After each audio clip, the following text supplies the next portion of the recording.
ఉంటుందో పెడితే బాగుండు. వీళ్ళు ఏం పెట్టిండ్రు, FRBM లోన్స్ 2023-24 BE అంటే మేము డిసెంబర్లోనే మీ గవర్నమెంట్ వచ్చింది. డిసెంబర్, జనవరి, ఫిబ్రవరి, మార్చ్ 4 నెలల్లో తీసుకుపోయే అప్పును కూడా మా ఖాతాలు వేసిండ్రు. గ్రేట్. అయితే ఆ డబ్బు ఎంత అంటే 6,115 కోట్లు. ఈ 6,115 కూడా తీసేస్తే నెట్ మా 10 ఏళ్ల పాలనలో తెచ్చిన అప్పు 4,26,499 కోట్లు. వాస్తవం ఇదైతే ఒకవైపు 7,000 కోట్లు 7,000 కోట్లు అని చెప్పి ఒక 7 లక్షల కోట్లని దుష్ప్రచారం చేస్తూ ఉన్నారు. అయితే ఇక్కడ అధ్యక్ష కొన్ని విషయాలు కూడా వారికి చాలా అనుభవం ఉంది, సభలో కూడా ఉన్నారు. నేను అక్కడ ఆర్థిక మంత్రిగా ఉన్నప్పుడు అనేక సందర్భాల్లో బట్టి విక్రమార్క గారు CLP నాయకుడిగా మాట్లాడుతుండేవారు.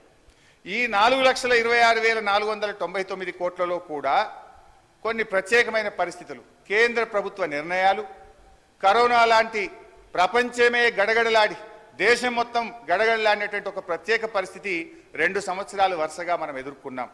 ఈ 4,26,499 కోట్లలో అధ్యక్ష వాస్తవానికి ఏం జరిగింది, కేంద్ర ప్రభుత్వం 2 నిర్ణయాలు తీసుకున్నది.